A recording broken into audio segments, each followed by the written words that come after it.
ঠগালে বঙালীসকলক ঠগালে, মাইনৰিটিক ঠগালে, ৰাজবংশীক ঠগালে, সকলো জাতি জনগোষ্ঠীক ঠগ প্ৰবঞ্চনা কৰিলে। আমাৰ জাতি জনগোষ্ঠীয়ে বিচাৰিছিলে নিৰাপত্তা, শান্তি, সম্প্ৰীতি, সমন্বয় আৰু উন্নয়ন। কিন্তু শান্তি সম্প্ৰীতি প্ৰতিষ্ঠা কৰাত হাগ্ৰামা মহিলাৰী আৰু BPF-এ সম্পূৰ্ণভাৱে ব্যৰ্থ হৈছে। যোৱা 17 বছৰত আমাৰ ৰাইজে আশা কৰিছিলে এই অঞ্চলত পৰিৱৰ্তন আহিব, শান্তি প্ৰতিষ্ঠা হ'ব, কিন্তু BPF-এ একোই নকৰিলে। আৰু UPPL দলৰ নেতৃত্বই যোৱা 27 জানুৱাৰীত শান্তি চুক্তি কৰি আমাৰ অঞ্চলত চিৰদিনৰ কাৰণে শান্তি স্থাপন কৰিল। সকলো জাতি জনগোষ্ঠীৰ নিৰাপত্তাৰ কাৰণে এটা সুস্থিৰ বাতাবৰণ এটা সৃষ্টি কৰিলে। ছোটা ৰাইজ, যি 17 বছৰত দুৰ্নীতি অপশাসন কৰিলে, ইয়াৰ কাৰণে আমাৰ BTC অঞ্চলৰ, BTR অঞ্চলৰ বিভিন্ন জাতি জনগোষ্ঠী পিছ পৰি গ'ল।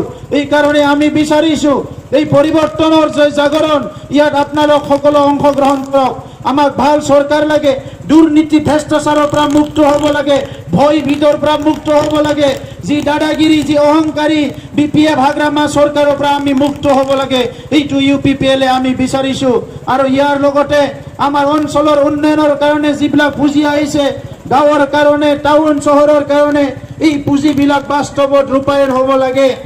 আপোনালোকে দেখিছে 17 বছৰত ফুটা কম্বলৰ নামত 1500 কোটি টকা আত্মসাৎ কৰিলে হাগ্ৰামা মহিলাৰী BPF-এ। ৰাইজৰ কাৰণে অহা PMOৰ ঘৰ, জব কাৰ্ড, ড্ৰেইন বনোৱা, টাউন চহৰ বনোৱা, যিমানখিনি টকা পইচা আহিছে আত্মসাৎ কৰিছে। আৰু সেইকাৰণে এইবাৰ BTR-ত কোকৰাঝাৰৰ পৰা ওদালগুৰিলৈ এটা পৰিৱৰ্তনৰ জোৱাৰ আহিছে। আৰু এই পৰিৱৰ্তনৰ জোৱাৰত ৰাইজে এটা প্ৰতিষ্ঠা কৰিবলৈ গৈ আছে কি আমাক শান্তি লাগে, আমাক নিৰাপত্তা লাগে। এই শান্তি নিৰাপত্তা হাগ্ৰামা মহিলাৰীয়ে দিব নোৱাৰে, কাৰণ হাগ্ৰামা মহিলাৰীয়ে নিজে যুৱ কেম্পবিলাক সৃষ্টি কৰি যুৱসকলক, যি যুৱসকলে আমাৰ দেশৰ ভৱিষ্যত, যি যুৱসকলে আমাৰ সমাজৰ ভৱিষ্যত, এই যুৱসকলক মদ ভাং খুৱাই জুৱা খেলাবলৈ শিকিলে, মাৰপিট কৰিবলৈ শিকিলে এই হাগ্ৰামা মহিলাৰীয়ে কোনো নৱপ্ৰজন্ম গঢ়িব নোৱাৰে। আমাৰ স্কুল কলেজৰ সমস্যা আজিলৈকে সমস্যা হৈ ৰ'ল। 17 বছৰত চিৰাং জিলাৰ কাৰণে একো কৰিব নোৱাৰিলে, না বাসুগাঁৱৰ কাৰণে একো কৰিলে।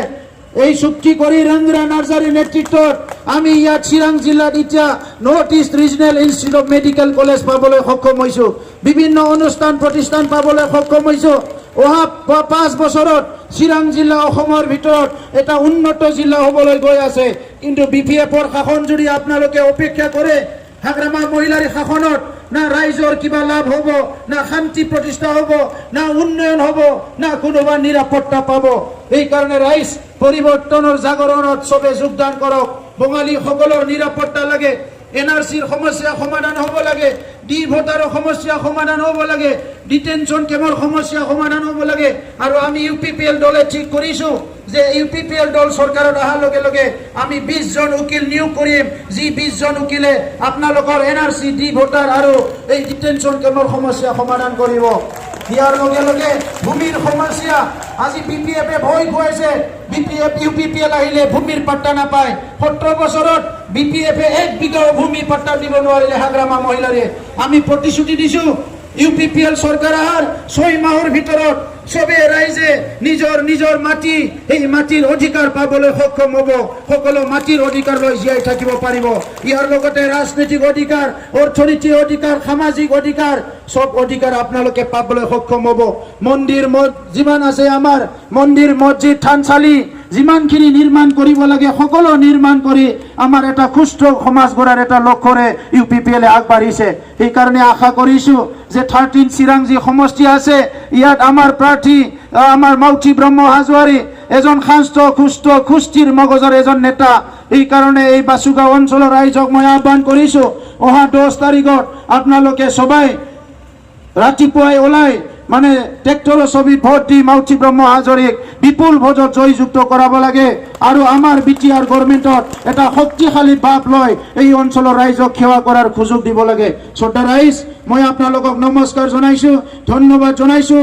দীৰ্ঘদিন ধৰি এই অঞ্চলৰ অস্থিৰতাত আপোনালোকে বহুত কষ্ট পালে। এই অঞ্চলৰ বিভিন্ন সমস্যাত আপোনালোকে কষ্ট পালে 27 জানুৱাৰীত চুক্তি হোৱাৰ পিছত কোনো ব্যৱসায় এতিয়া ধন দাবী এই ধন দিব নালাগে, কোনো ভয় শংকাত থাকিব নালাগে। এতিয়া বিটিআৰ ভৰ মুক্ত হল।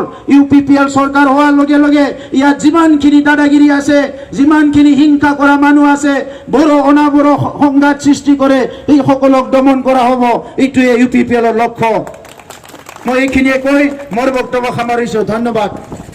UPPL জিন্দাবাদ, জিন্দাবাদ জিন্দাবাদ। পৰিবৰ্তন দৰকাৰ, পৰিবৰ্তন দৰকাৰ, পৰিবৰ্তন দৰকাৰ, পৰিবৰ্তন দৰকাৰ।